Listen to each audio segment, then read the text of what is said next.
Hello students, welcome to my YouTube classes online math with Kuldeep.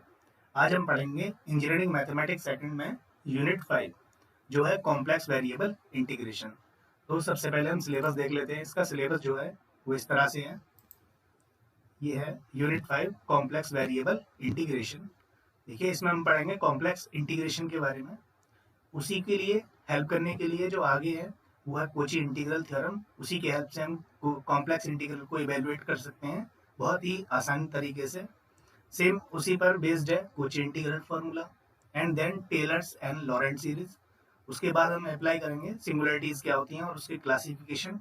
और कहीं ना कहीं लॉरेंट और टेलर सीरीज सिंगुलरिटीज के बारे में हमें जानकारी देती हैं। ठीक है।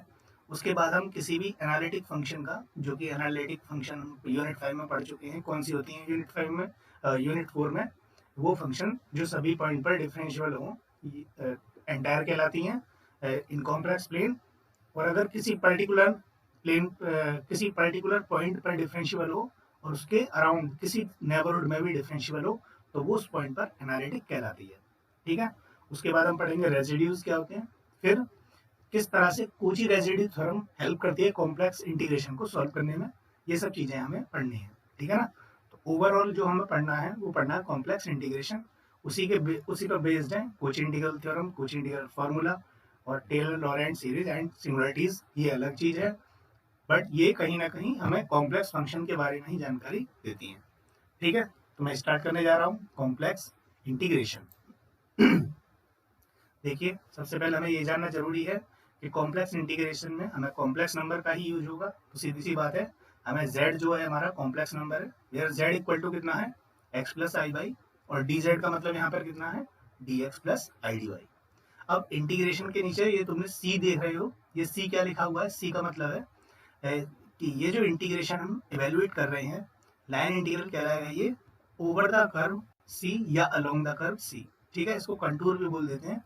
तो किस तरह से इसके क्वेश्चंस हमें मिलेंगे एग्जाम में, तो क्वेश्चन आपके सामने नेक्स्ट स्क्रीन पर है। देखिए क्वेश्चन ये रहा। कहाँ गया क्वेश्चन,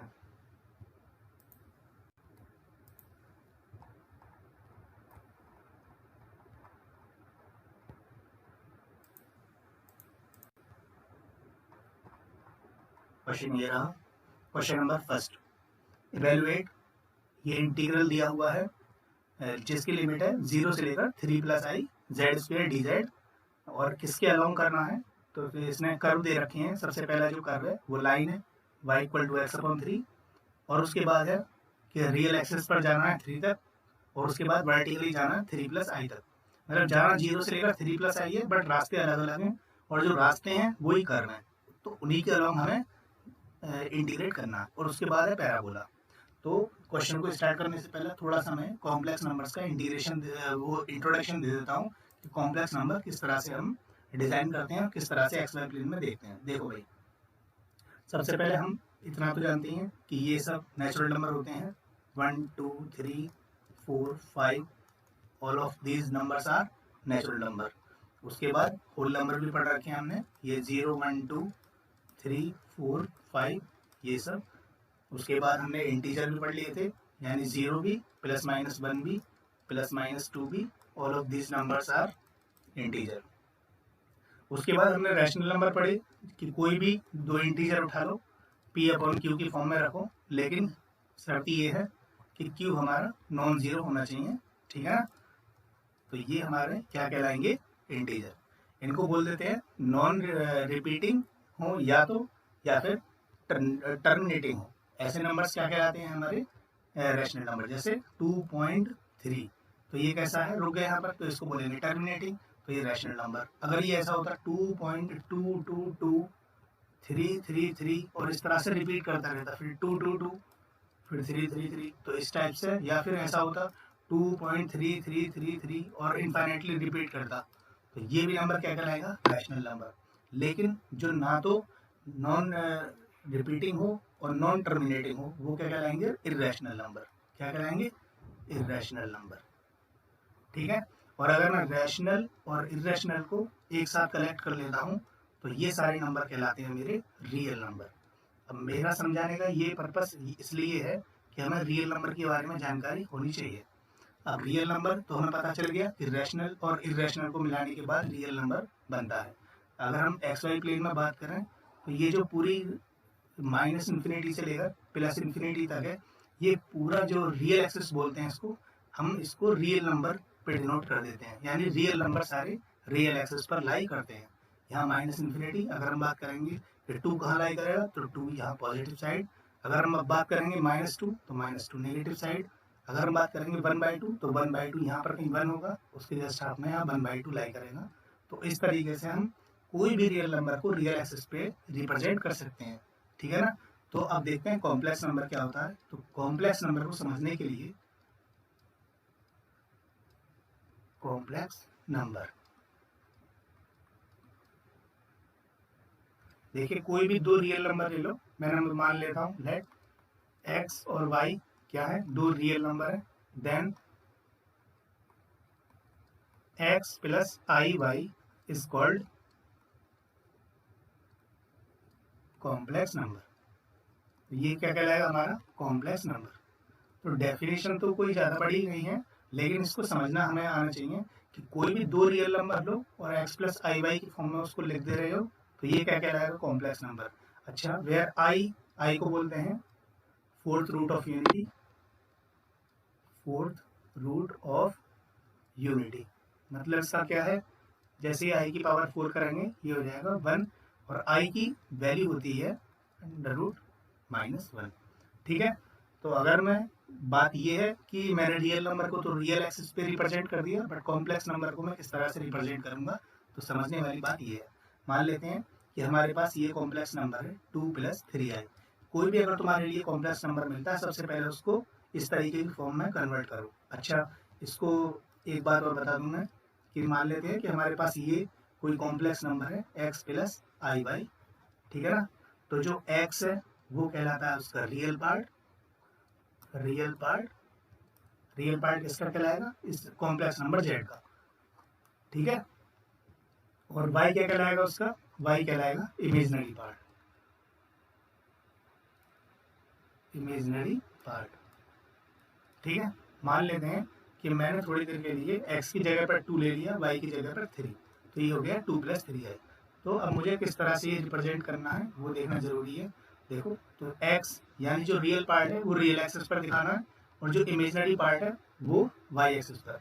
तो रियल पार्ट कितना है 2, तो 2 हो गया यहाँ पर, और इमेजिनरी पार्ट कितना 3, तो 3 हो गया यहाँ पर। दोनों का इंटरसेक्शन पॉइंट ले लो, तो इसको आगे बढ़ाइए और इसको भी आगे बढ़ाइए। तो जैसे ही हम इन दोनों को आगे बढ़ाएंगे तो एक इंटरसेक्शन पॉइंट मिलेगा, यही क्या कहलाएगा 2 + 3i। और इसको अगर मैं कोऑर्डिनेट की फॉर्म में लिखूं तो इसको कोऑर्डिनेट की फॉर्म में लिख दूंगा 2,3, ठीक है। उसके बाद अगर मैं दूसरा कॉम्प्लेक्स नंबर लूँ, मान लेते हैं कि मैंने कॉम्प्लेक्स नंबर ले लिया ये z = -1 + 2i। तो यहाँ से कौन सा कोऑर्डिनेट बनेगा, यहाँ से बनेगा -1, 2। तो ये एक्स वाई प्लेन पर किस तरह से आएगा, -1 डिस्टेंस यहाँ पर और 2 डिस्टेंस ऊपर, ये 2 डिस्टेंस यहाँ पर, तो इन दोनों का इंटरसेक्शन पॉइंट बना देंगे। तो ये पॉइंट कौन सा कहलाएगा, ये पॉइंट कहलाएगा -1, 2, ठीक है, या फिर कॉम्प्लेक्स नंबर -1 + 2i। उसके बाद अगर तुम समझ रहे हो मेरी बात का मतलब, तो बताइए z = 2i कहाँ पर लाई करेगा। तो z = 2i को तुम इस तरह से लिख सकते हो 0 + 2i। तो यहाँ से जो पॉइंट बना वो पॉइंट बना 0,2। अब 0,2 कहाँ लाई करेगा, तो देखिए 0 x कोऑर्डिनेट 0 कहाँ होते हैं, y एक्सिस पे, और 2 डिस्टेंस ऊपर, तो 2 डिस्टेंस ऊपर ये आ गया, ये हो गया तुम्हारा 0,2। अब बताइए z = 3, 3 कहाँ लाई करेगा, तो 3 को इस तरह से लिख सकते हो 3 + 0i। तो यहाँ से कौन सा पॉइंट बना, यहाँ से पॉइंट बना 3,0। तो x एक्सिस पर 3 डिस्टेंस काटो, और y 0 कहाँ रहेगा, वो x एक्सिस पर ही रहेगा, यानी 3, ये हो गया पॉइंट 3,0। तो इस तरह से हमें ये बहुत जरूरी है कि किसी भी कॉम्प्लेक्स नंबर को हम एक्स वाई प्लेन में किस तरह से रिप्रेजेंट करते हैं, ठीक है। अब बात करते हैं अपने कॉम्प्लेक्स इंटीग्रेशन के बारे में, दोबारा से उसी क्वेश्चन पे आते हैं। देखिए क्वेश्चन ये था हमारा, इवेलुएट करना था इंटीग्रेशन को 0 से लेकर 3 + i, और लेकिन रास्ते अलग अलग हैं। जो पहला रास्ता है वो है लाइन के अलोंग जा रहा है, जो y = x/3 है। उसके बाद रियल एक्सिस से 3 तक जाना है, और फिर वर्टिकली जाना 3 प्लस आई तक। ठीक है, तो सबसे पहले हम बहुत शांति से समझेंगे इसके पहले पार्ट को। ठीक है ना, तो जो इंटीग्रेशन दिया है मान लेते हैं उसकी वैल्यू है आई। कहाँ से कहाँ तक इवेल्युएट करना है, 0 से लेकर 3 प्लस आई, और ये है जेड स्क्वेयर डी जेड, और किसके अलोंग करना है, along y equal to x upon 3। ठीक है, अब देखिए यहाँ पर जो z की लिमिट है, यहाँ z की लिमिट है 0 और z की लिमिट ऊपर अपर लिमिट कितनी है 3 प्लस आई। तो पहले मैं ये क्लियर कर लेता हूँ कि ये पॉइंट एक्स वाई प्लेन में कहाँ पर लाई करेंगे। तो z इक्वल टू 0, तो z इक्वल टू 0 को मैं लिख सकता हूँ 0 प्लस 0 आई। कहने का मतलब ये पॉइंट यहाँ से बन गया 0 0। दूसरा पॉइंट है 3 प्लस आई, यहाँ से बना पॉइंट मेरा 3, 1। अब मुझे पता है मैं इस पॉइंट का नाम दे देता हूँ ए, दूसरे का नाम दे देता हूँ बी। अब एक्स वाई प्लेन तुम्हारे पास ये रहा, ए पॉइंट ये रहा 0 0, ए पॉइंट, बी पॉइंट 3, 1। तो 3 डिस्टेंस एक्स एक्सिस पर काटो और 1 डिस्टेंस यहाँ पर। तो इन दोनों का जो इंटरसेक्शन पॉइंट बनेगा ये बी पॉइंट 3, 1। तो इन दोनों को जो मिलाने वाली स्ट्रेट लाइन है, इस तरह से कोई स्ट्रेट लाइन होगी। ठीक है ना, इसके अलावा हम इसको इंटीग्रेट करेंगे। देखिए मैंने जो बताया था कि z की वैल्यू हमें कितनी रखनी है, z की वैल्यू है इंटीग्रेशन में x प्लस आई वाई, और dz की वैल्यू कितनी है dx plus i d y. अभी लिमिट यही रहेगी 0 से लेकर 3 प्लस आई, z की वैल्यू रख देते हैं x प्लस आई वाई का होल स्क्वायर, और dz की value dx plus i d y. ठीक है, देखिए अब लाइन कौन सी है हमारी, y equal to x upon 3, ये वाली line y equal to x upon 3। ठीक है ना, तो y equal to x upon 3 के अलोंग अगर मैं देखूं, इसको नाम दे देता हूं equation first. y equal to x upon 3, इसका मतलब अगर मैं डिफरेंशिएट कर दूं तो dy की वैल्यू आ गई dx अपॉन 3। ठीक है, तो जितना भी y है उसकी वैल्यू मैं x अपॉन 3 रख देता हूँ, और dy की वैल्यू dx अपॉन 3, तो पूरा क्वेश्चन x में आ जाएगा। तो x में लिमिट रखनी पड़ेगी, तो a पर x की वैल्यू कितनी है 0 और b पर x की वैल्यू कितनी है 3। ये लिमिट हो जाएगी 0 से लेकर 3। ऐसा नहीं है कि मैं y में कन्वर्ट नहीं कर सकता, y के लिए मुझे x की वैल्यू रखनी पड़ेगी। यहाँ से कितनी, x की वैल्यू आ जाएगी तुम्हारी 3y, और dx की वैल्यू आ जाएगी 3dy। तो फिर y की लिमिट कितनी होगी, y की लिमिट होगी 0 to 1। समझना ये बहुत जरूरी है कि हम पूरे इक्वेशन को या तो x में कन्वर्ट कर रहे हैं तो x की लिमिट पुट करेंगे, और y में कर रहे हैं तो y की लिमिट। ठीक है ना, तो मैं x में इसको कंटिन्यू करता हूँ, आप y में भी कर सकते हैं, ऐसा नहीं है कि y में नहीं कर सकते। देखिए तो x की लिमिट हो जाएगी 0 से लेकर 3 तक। आप देख सकते हैं a का कोऑर्डिनेट यहाँ पर x 0 है और यहाँ पर 3 है, तो मैं इसको x में कन्वर्ट कर देता हूँ। ये हो जाएगा x as it is plus i, y की वैल्यू हो जाएगी x अपॉन 3 और इसका होल स्क्वायर, और dx as it is plus i, dy की जगह आ जाएगा dx अपॉन 3। ठीक है, इसके बाद यहाँ से x कॉमन और यहाँ से dx कॉमन, तो अंदर कितना बचेगा, यहाँ बचेगा 1 प्लस आई अपॉन 3 का होल स्क्वायर, और यहाँ पर बचेगा 1 प्लस आई अपॉन 3, बाहर आ जाएगा यहाँ से एक्स स्क्वायर, और यहाँ से बाहर जाएगा dx। सिंपल कॉमन लिया है मैंने, यहाँ से x कॉमन लिया है तो एक्स स्क्वायर बनेगा बाहर आके, यहाँ से dx लिया है, और लिमिट हो जाएगी 0 से लेकर 3। अब तुम्हें पता है कि ये दोनों चीज कांस्टेंट है, अब कांस्टेंट है तो इंटीग्रेशन के बाहर आ जाएंगी, इंटीग्रेशन के बाहर कर देते हैं इसको, 1 प्लस आई अपॉन 3 की पावर 3 हो जाएगी, क्योंकि 2 पावर यहाँ है 1 पावर यहाँ है, और लिमिट 0 से लेकर 3 एक्स स्क्वायर dx। ठीक है, हो जाएगा 1 प्लस आई अपॉन 3 एक्स स्क्वायर का इंटीग्रेशन एक्स की पावर 3 अपॉन 3, और लिमिट लगा दो 0 से लेकर 3, इसकी वैल्यू हो जाएगी पूरे की, ये हो जाएगा पावर 3 चल रही है यहाँ पर 1 प्लस आई अपॉन 3 की पावर 3, और ये हो जाएगा 3 की पावर 3 अपॉन 3 माइनस 0, ये बचेगा 9, और 1 प्लस आई अपॉन 3 की पावर 3। तो इसकी वैल्यू आ गई है। आप इसको ए प्लस बी का होल क्यूब भी खोल सकते हैं, वरना इतना भी छोड़ सकते हैं, ठीक है ना। ऐसा कोई ज़रूरी नहीं है, क्योंकि कॉम्प्लेक्स नंबर में कॉम्प्लेक्स की फॉर्म में लिख सकते हैं। अब इसके बाद ये हो गया हमारा फर्स्ट पार्ट। लेकिन दूसरा पार्ट क्या है कि रियल एक्सिस पे जाना 3 तक और उसके बाद वर्टिकली जाना 3 प्लस आई तक, ठीक है। तो मैं इसका सेकंड पार्ट कर रहा हूँ।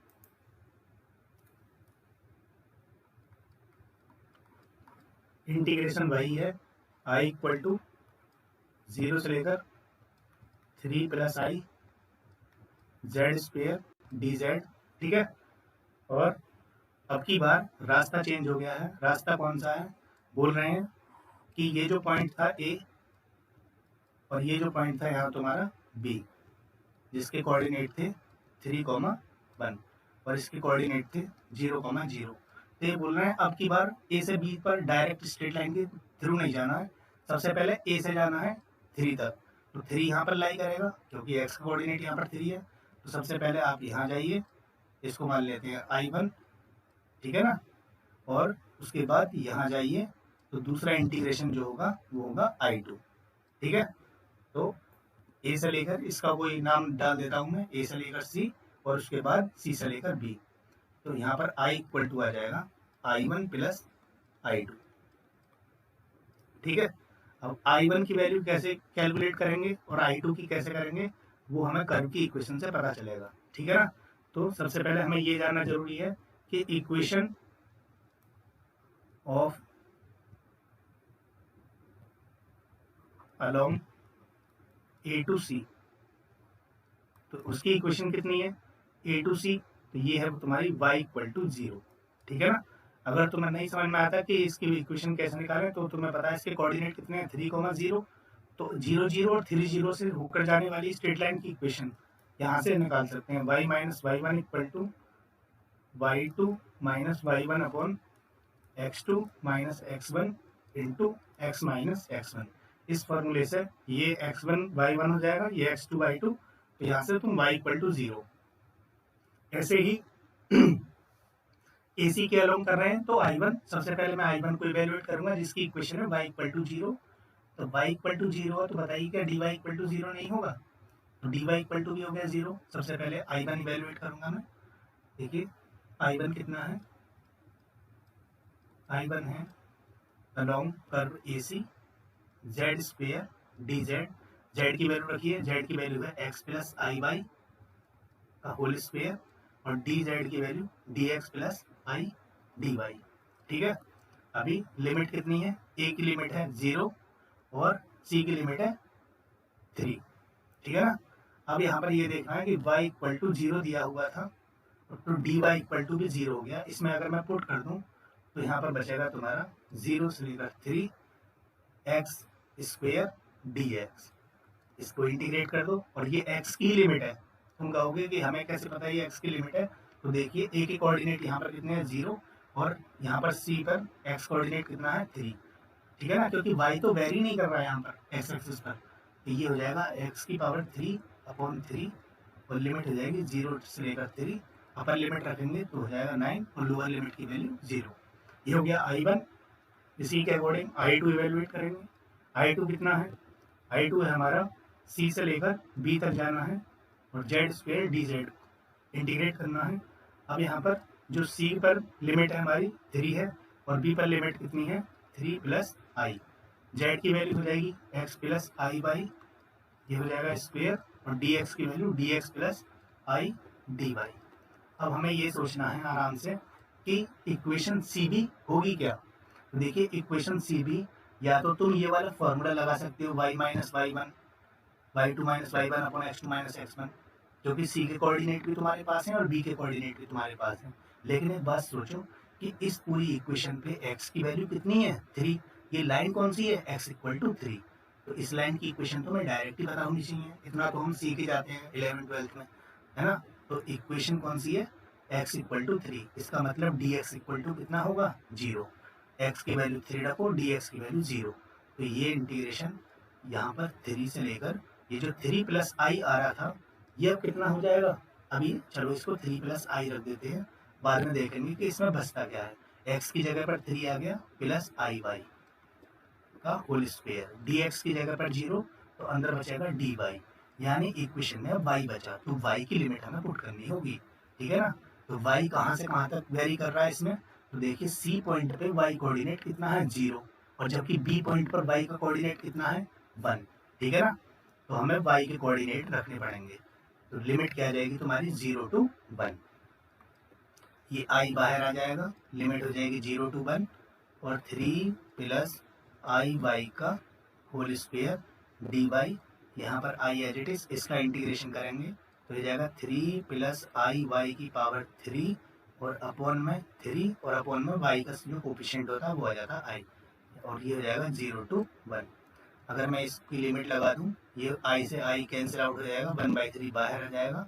सबसे पहले अपर लिमिट लगाऊंगा तो 3 प्लस आई की पावर 3 माइनस 3 की पावर 3, ठीक है ना। तो ये हो गया तुम्हारा क्या I2 की वैल्यू। अगर तुम इसको देखो तो ये देखिए 3 प्लस आई की पावर 3/3 माइनस 9 बचा, और I1 और I2 को जोड़ दूंगा। I2 की वैल्यू कितनी थी, I1 की वैल्यू 9 थी और I2 में आ रहा -9, तो आपस में कैंसिल आउट हो जाएंगे, तो I इक्वल टू आ जाएगा तुम्हारा I equal to I1 plus I2 which is equal to 9 plus 3 plus i की power 3/3 minus 9 which is equal to 3 plus i की पावर 3/3, ठीक है ना।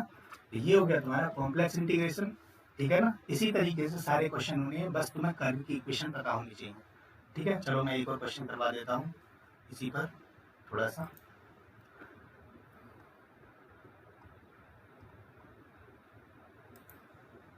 क्वेश्चन है तुम्हारा ये, find the value of the integral. Integral की लिमिट देखो, लोअर लिमिट है 0 और अपर लिमिट है 1 प्लस आई, और इंटीग्रल जो हमें करना है वो है x minus y minus i x square, और बाहर है डी जेड। अब की बार ये जेड की टर्म में नहीं दे रखा अंदर, लेकिन बाहर तो डी जेड है ना। अब किसके अलोंग करना है, रियल एक्सिस के अलोंग करना है, जेड इक्वल टू 0 से लेकर 1 तक जाना है, और उसके बाद पैरेलली जाना है 1 से लेकर 1 प्लस आई तक, बिल्कुल जैसे मैंने पिछले क्वेश्चन का सेकंड पार्ट किया है, बिल्कुल इस तरह से होना है, ठीक है। तुम कर भी सकते हो आसानी से, नहीं कर सकते तो बता देना मुझे। तो तीसरा क्वेश्चन है, so that integration C along the curve C z plus 1 d z equal to 0 होगा, जहाँ सी क्या है, किसी स्क्वायर की बाउंड्री है, और स्क्वायर क्या है, जो z equal to 0, z equal to 1, जिसके वर्टिसेस ये हैं, और z equal to 1 plus i and z equal to i. देखिए क्वेश्चन ये अच्छा है। अच्छा, पिछले वाले क्वेश्चन में मैं तुम्हें बता दूं कि i इक्वल टू ये आ जाएगा तुम्हारा 0 से लेकर ये 1 प्लस आई, एक्स माइनस कितना है ये, x minus y minus i x square, ठीक है। और डी जेड की जगह आ जाएगा d x plus i d y. इसका नाम है इक्वेशन फर्स्ट। सबसे पहले z इक्वल टू, यहाँ कितना दिया हुआ है, z इक्वल टू 0, तो बताइए z इक्वल टू 0 को तुम ऐसा नहीं लिख सकते 0 प्लस 0 आई, तो यहाँ से बनेगा कोऑर्डिनेट कौन सा 0 0, और दूसरा है z इक्वल टू 1 प्लस आई, तो यहाँ से कोऑर्डिनेट क्या बनेगा तुम्हारा 1,1। अरे भाई आई का कोफिशिएंट यहाँ आता है, और जो आई का कोफिशिएंट नहीं होता वो पहले नंबर पे रहता है, तो यहाँ कौन सा आएगा, ये वाला 1, और यहाँ इसके साथ आई का कोफिशिएंट कितना है 1, ये आएगा दूसरे नंबर पे। तो पहला पॉइंट बना 0 0, दूसरा पॉइंट बना भी 1,1। अब तुम्हें पता है कि 1,1 कहाँ लाई करेगा, ये हो गया तुम्हारा एक्स वाई प्लेन, ये हो गया तुम्हारा ए पॉइंट 0 0, 1,1 यहाँ पर लाई करेगा, यानी 1 डिस्टेंस यहाँ काटो और 1 डिस्टेंस ऊपर काटो। ये दोनों काटने के बाद इन दोनों का जो इंटरसेक्शन पॉइंट बना, ये पॉइंट बन गया तुम्हारा 1,1, ठीक है। इस पॉइंट के कोऑर्डिनेट है बी, लेकिन ये बोल रहे हैं कि जाना तुम्हें ए से बी स्ट्रेट लाइन के थ्रू नहीं है। सबसे पहले तुम्हें ए से लेकर यहाँ जाना है, इसका कोऑर्डिनेट मान लेते हैं सी, ठीक है ना। ये हो गया 0 0, तो इसका कोऑर्डिनेट कितना हुआ, इसका कोऑर्डिनेट होगा 1,0, इसका फिर जाना सी से लेकर बी तक, यानी दो रास्ते फॉलो करने हैं, एक बनेगा I1 और दूसरा बनेगा I2, ठीक है ना। I1 की इक्वेशन तुम्हें ही पता, I1 की इक्वेशन क्या है तुम्हारी y इक्वल टू 0, और I2 की इक्वेशन वहाँ पर x इक्वल टू 3 थी, यहाँ पर x इक्वल टू 1। बिल्कुल सेम क्वेश्चन है, बिल्कुल उसी तरीके से जैसे मैंने पिछला क्वेश्चन किया था, आसानी से कर लेना इसको। I इक्वल टू आ जाएगा तुम्हारा, I इक्वल टू आ जाएगा I1 प्लस I2, ठीक है ना। I1 की इक्वेशन क्या है, I1 की इक्वेशन है y इक्वल टू 0, तो dy इक्वल टू भी 0 हो जाएगा। और x की लिमिट कितनी होगी, x की लिमिट होगी, x की limit x equal to 0 to 1, ठीक है। और यहाँ पर I2 के लिए I2 की इक्वेशन होगी x इक्वल टू 1, तो dx इक्वल टू कितना आ जाएगा 0। तो यहाँ पर y की लिमिट तो मैं पुट करनी पड़ेगी, क्योंकि देखो y वेरी कर रहा है जबकि x वेरी नहीं कर रहा। C पॉइंट पर x भी 1 है और B पॉइंट पर भी x 1 है, तो x की लिमिट तो वेरी करेगी नहीं, कर भी नहीं रही। y की लिमिट यहाँ 0 है और ऊपर 1, तो y की लिमिट तुम्हें I2 में रखनी है बिल्कुल। कैसे, y की लिमिट आ जाएगी 0 से लेकर 1 तक, जैसे अभी पिछला क्वेश्चन किया बिल्कुल जस्ट ऐसा ही है। यहाँ पर 3 की जगह क्या है, यहाँ पर ये जो B पॉइंट पर 3 की जगह 1 है, बस बाकी सारा क्वेश्चन सेम है। और ये इंटीग्रेशन वैल्यू रख देना, ठीक है। अगर नहीं हो तो आप कमेंट सेक्शन में मुझे बता सकते हो, मैं अगली वीडियो में ये क्वेश्चन कर लूँगा, लेकिन है क्वेश्चन बहुत इंपॉर्टेंट। नेक्स्ट क्वेश्चन क्या है तुम्हारा, ये बोल रहे हैं कि ये जो इंटीग्रेशन है ना, ये I इक्वल टू, ये इंटीग्रेशन आएगा तुम्हारा 0, कितना आएगा 0, ठीक है। देखते हैं कैसे 0 आएगा, ठीक है। लेकिन ये जो C बाउंड्री है वो कोई ऐसी बाउंड्री नहीं है, वो एक स्क्वायर की बाउंड्री है और जिसके वर्टिसेस तुम्हें दे रखे हैं। अब वर्टिसेस तो दे रखे हैं, लेकिन वर्टिसेस क्या है वो जानना जरूरी है और किस तरह से रिप्रेजेंट होंगे। तो z इक्वल टू 0 से कौन सा पॉइंट बनेगा, यहाँ से बनेगा 0 0, ठीक है ना। और z इक्वल टू दूसरा पॉइंट है 1, तो z इक्वल टू 1। अब देखिए 1 है तो इसको लिख सकता हूँ 1 प्लस 0 i, ठीक है ना। अपनी तरफ से i लगा देते हैं, i का कोएफिशिएंट क्या कर देते हैं 0, तो यहाँ से कौन सा पॉइंट बनेगा 1,0, ठीक है। तीसरा पॉइंट है 1 प्लस i, 1 प्लस i, तो यहाँ से कौन सा पॉइंट बनेगा 1,1। और चौथा पॉइंट कौन सा है i, तो i को लिख देता हूँ मैं 0 प्लस i, यहाँ से पॉइंट बनेगा 0,1। अब बताइए तुम्हारे सामने मैं ये सारे पॉइंट एक्सवाई प्लेन में पुट कर रहा हूँ, ठीक है। 0 0 0 0 ये रहा, उसके बाद 1,0, तो 1,0 कहीं यहाँ पर होगा, 1 डिस्टेंस काट लो, ठीक है। उसके बाद 1,1 कहीं ऊपर होगा, 1 डिस्टेंस ऊपर, और इस 1 0 के जस्ट आगे, ठीक है ना, ये पॉइंट होगा 1,1। और चौथा पॉइंट है 0,1, तो 0,1 यहाँ वाई एक्सिस पर होगा, ये हो गया 0,1। अब मिला दो इन चारों पॉइंट्स को, अगर मैं चारों पॉइंट्स को मिला देता हूँ तो बताइए एक कैसी फॉर्म बनती है, एक स्क्वायर की फॉर्म। तो इस स्क्वायर के अबाउट, मतलब ये तो एरिया की बात हो गई, इस स्क्वायर के अबाउट हमको इंटीग्रेट करना है। तो यहाँ से यहाँ तक जाएंगे, इसके कोऑर्डिनेट, ये पॉइंट का नाम मान लेता हूँ ए, ये बी, ये सी और ये डी। तो यहाँ से बनेगा तुम्हारा I1 और यहाँ से बनेगा I2 और यहाँ से बनेगा I3। अच्छा, डायरेक्शन हमें सेम ही रखनी है, अगर हम इस तरह से जा रहे हैं तो ऐसे ही फॉलो करना है, ठीक है। एंटी क्लॉकवाइज जा रहे हैं तो एंटी क्लॉकवाइज, और क्लॉकवाइज जा रहे हैं तो क्लॉकवाइज, तो ऐसे ही आना है, ठीक है ना। यानी ए से लेकर बी तक जाओगे, फिर बी से सी, फिर सी से डी, फिर डी से ए, ठीक है ना। तो इस इंटीग्रेशन को इवेल्युएट करेंगे। तो अगर मैं I3 और उसके बाद I4, यानी जो I है वो एक्चुअली में कितने पार्ट में डिवाइड हो गया, वो हो गया तुम्हारा 4 पार्ट में डिवाइड। I इक्वल टू आ गया I1 plus I2 plus I3 और प्लस I4, ठीक है ना। ये हो गया इक्वेशन फर्स्ट। अब I1 क्या है, I1 ये हो जाएगा तुम्हारा ए बी के अलोंग में z प्लस 1 dz। अब समझने वाली बात ये है कि z की वैल्यू कितनी होती है x प्लस आई वाई, और बाद में प्लस 1 भी तो है, ये हो गया प्लस 1। और dx की वैल्यू कितनी होती है, dz की dx plus i d y, और लिमिट कितनी है 0 से लेकर 1 तक, ठीक है ना। अब मुझे ये सोचना जरूरी है कि इक्वेशन ऑफ ए बी होगी क्या। तो देखो ये रियल, ये एक्स एक्सिस रखी हुई है और एक्स एक्सिस की इक्वेशन कितनी होती है y इक्वल टू 0, तो y इक्वल टू 0, इसका मतलब dy इक्वल टू 0, तो y इक्वल टू भी 0 रखो, dy भी 0 रखो, तो यहाँ बचेगा 0 to 1 x प्लस 1 dx। इसका इंटीग्रेशन करेंगे तो x प्लस 1 का होल स्क्वायर अपॉन कितना हो जाएगा, ये हो जाएगा अपॉन 2, ठीक है। तो ये बचेगा तुम्हारा 0 से लेकर 1, 2 का होल स्क्वायर अपॉन 2 माइनस 1, ठीक है ना, माइनस 1/2, माइनस 1/2, यहाँ से बचेगा 2 माइनस 1/2, कहने का मतलब 3/2, ठीक है। देखिए हम इसको ऐसे भी कर सकते हैं, एक्स का इंटीग्रेशन हो जाएगा तुम्हारा एक्स स्क्वायर बाई 2 और प्लस एक्स और लिमिट हो जाएगी 0 to 1, फिर दोबारा 1 की एक्स की जगह 1 तो 1/2 प्लस 1 और लोअर लिमिट हो जाएगी 0, तो आंसर भी 3/2। इंटीग्रेशन करना है कैसे भी कर लो, ठीक है। चलिए उसके बाद I2 निकालना है, ठीक है। इंटीग्रेशन कैसे करना है वो समझ में आ गया ना। अब I2 अब मैं बता दे रहा हूँ इक्वेशन ऑफ I2 कैसे होगी, I2 में लिमिट कैसे रखेंगे वो करना तुम्हारा काम है, ठीक है। देखिए I2, चलो मैं I2 भी निकाल के दे देता हूँ। I2 इक्वल टू I2 कैसे निकालना है, B से लेकर C तक Z प्लस 1 DZ, ठीक है। तो I2 अब चलो एक बार Z की वैल्यू रख देते हैं और यहाँ हो जाएगा dx प्लस आई dy और यहाँ लिमिट b पर कौन सा पॉइंट है कॉम्प्लेक्स का 1 और यहाँ पर कौन 1 प्लस आई, ठीक है। तो लिमिट है अभी 1 से लेकर 1 प्लस आई, ये कॉम्प्लेक्स में लिमिट है अभी। अब देखिए इक्वेशन BC लाइन की इक्वेशन होगी कौन सी, तो BC लाइन की इक्वेशन है या तो तुम इक्वेशन वाले जो फॉर्मूला है वो, वरना तो देखो x की वैल्यू 1 है पूरी का, तो x इक्वल टू 1 इक्वेशन है। ये कौन सी इक्वेशन है, x इक्वल टू 1, ये है x इक्वल टू 1।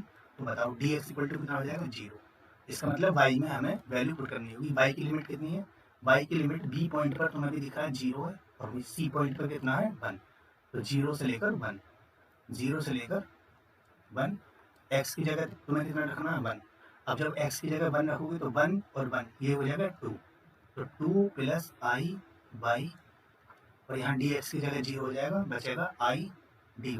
आई को बाहर निकाल लो, ठीक है। 2 प्लस आई वाई का इंटीग्रेशन हो जाएगा 2 प्लस आई वाई का होल स्क्वायर अपॉन 2i, आई से आई कैंसिल आउट हो जाएगा, वो कर देंगे हम, और 0 से लेकर 1, यहाँ आई से आई कैंसिल आउट, 1/2 बाहर आ गया, ठीक है।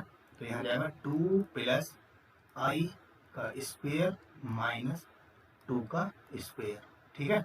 ये जाएगा 2 प्लस आई का होल स्क्वायर अपॉन 2 माइनस 2, ये हो जाएगा अलोंग आई, ये अलोंग द कर्व BC, जो कि इंटीग्रेशन कौन सा होगा I2।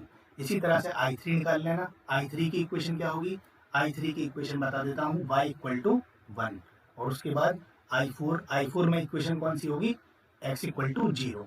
I3 और I4 तुम्हारे हैं, अब तुम आपस में ये कैलकुलेट करना और जब चारों को जोड़ोगे तो आंसर कितना आएगा, ये 0। तो ये हो गया तुम्हारा कॉम्प्लेक्स इंटीग्रेशन, ठीक है ना। अगर कोई भी छोटी सी भी क्वेरी है तो आप बता सकते हो, जब तक आप खुद से कैलकुलेट नहीं करोगे। I1 और I2 मैंने कर दिए हैं। इक्वेशन ऑफ I3 में लिख देता हूँ, चलो इक्वेशन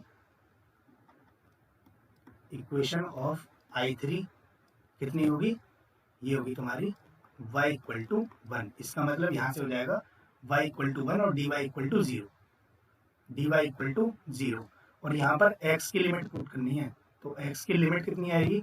अब देखिए समझने वाली बात यह है कि x की यहाँ पर वैल्यू कितनी है, x की c पर वैल्यू है 1 और यहाँ पर d पर कितनी है 0, तो लिमिट इस बार 1 से लेकर 0 आएगी।